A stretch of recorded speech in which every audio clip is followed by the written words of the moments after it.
The next war in West Asia could be breaking out. Hezbollah says it is ready for an all-out war with Israel. Can Hezbollah take on Israel? What happens if the war breaks out? Will America rush in to defend Israel? What about Iran? Will it join the war as well? And what does all of this really mean for the entire region? Let's start off with the latest. This is Sheikh Naim Qassem. He is the deputy chief of Hezbollah. He told the media that Hezbollah is quote-unquote ready for the battle and will not allow Israel to secure any victories. What battle is Qassem referring to? Let's just draw out the map of West Asia for you. This is Israel. That's Lebanon to its north. Now, Hezbollah is an armed group that's based out of Lebanon. The group is backed, trained and armed by Iran. Basically, Hezbollah is an Iranian proxy. It is part of Iran's axis of resistance. Now, ever since the start of the Gaza war, Hezbollah has been exchanging fire with Israel. So Israel's northern border has been on the boil for 8 months now, basically. There have been exchanges of missiles. There have been few casualties, but there has not been an all-out war yet. Now, that is what could change. The Hezbollah leader says, and I'm quoting again, any Israeli expansion of the war on Lebanon will be met with devastation, destruction, and displacement in Israel. If Israel wants to fight an all-out war, we are ready for it. Things have been escalating in the recent days. On Tuesday, for example, Hezbollah claimed it had launched one-way attack drones at Israeli military barracks. It was the second consecutive day of such attacks, according to Hezbollah. On the other side of the border, Hezbollah's rockets have set off massive wildfires. Have a look.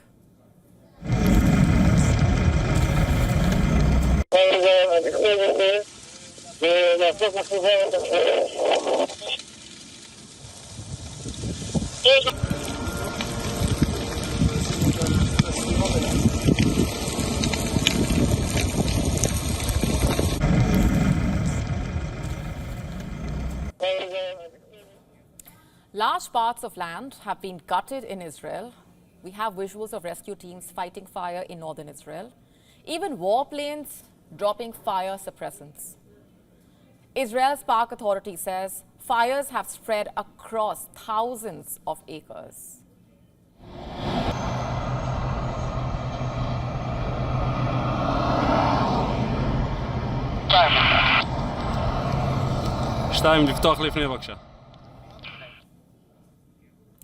For months now, border towns have become frequent targets of Hezbollah's rockets and drones. Many of these towns have had to be evacuated. Some 60,000 Israelis have been displaced. Back in Lebanon as well, at least 90,000 civilians are estimated to have been evacuated. At least a third of them are children. But this evacuation has not guaranteed an end to the death toll. Earlier this week, 2 brothers were killed by Israeli fire in southern Lebanon.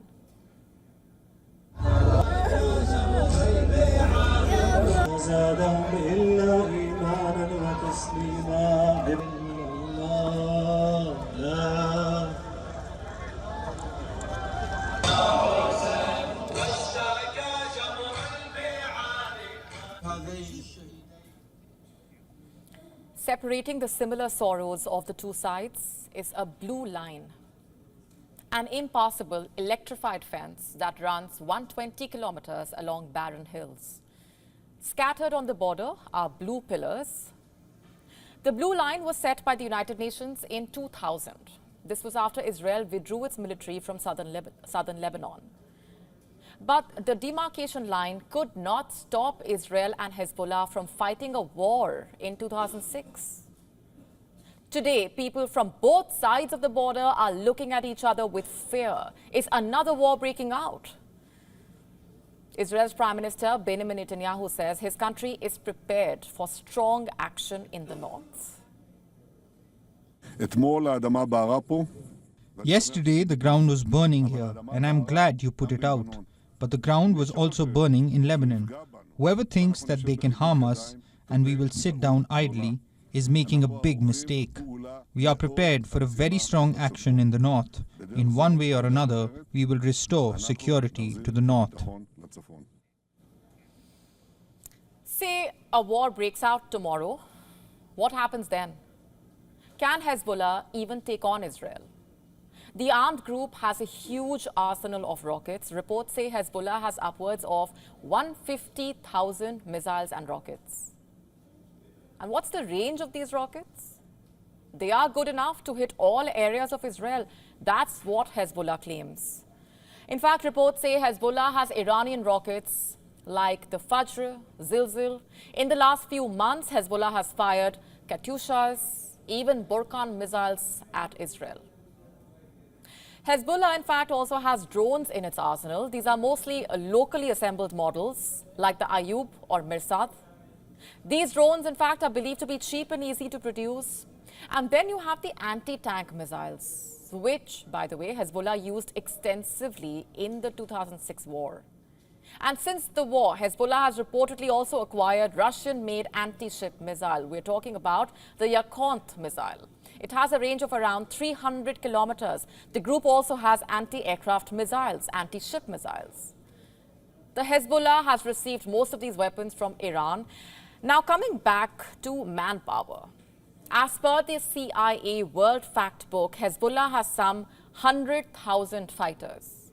In other words, the armed group is capable of causing damage. What's more, reports say Hezbollah is bringing in more sophisticated weapons. The question is it in preparation of a war? Fears of a third Lebanon war are on the rise. And let me tell you what Israel's far-right National Security Minister Itamar Ben-Gvir said during his visit to one of the wildfire-affected parts. I am quoting Ben-Gvir. They are burning here. We need to burn all of Hezbollah's strongholds and destroy them. War, quote unquote. The US is calling for a de-escalation in the tensions along the Israel-Lebanon border. In fact, the US and France have been trying to chalk out a diplomatic solution to the Hezbollah-Israel conflict.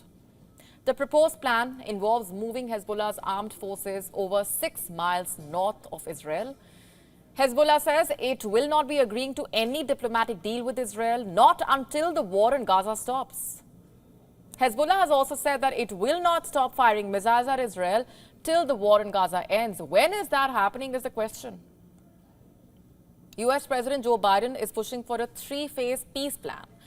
But so far, there is no word on whether Netanyahu is on board.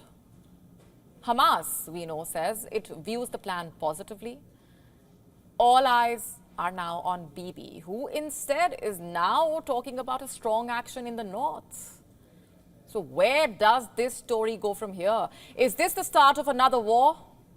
One that stands to draw in more powers? Look at what happened in Lebanon today. The US embassy in Beirut was attacked. As per reports in the local media, there was gunfire. It lasted almost half an hour. Reports also saying that a member of the security team of the US embassy was injured. Lebanese security forces have reportedly detained an attacker. We are being told that the attacker is a Syrian national. But he was not acting alone. Reports talk about at least 4 other attackers being involved. So far, no group has claimed responsibility. The US Embassy has put out this tweet. It says small arms were reported near its entrance in the morning. What you have here basically are escalations pointing at dangerous possibilities. To stay up to speed with the latest news, download the WION app and subscribe to our YouTube channel.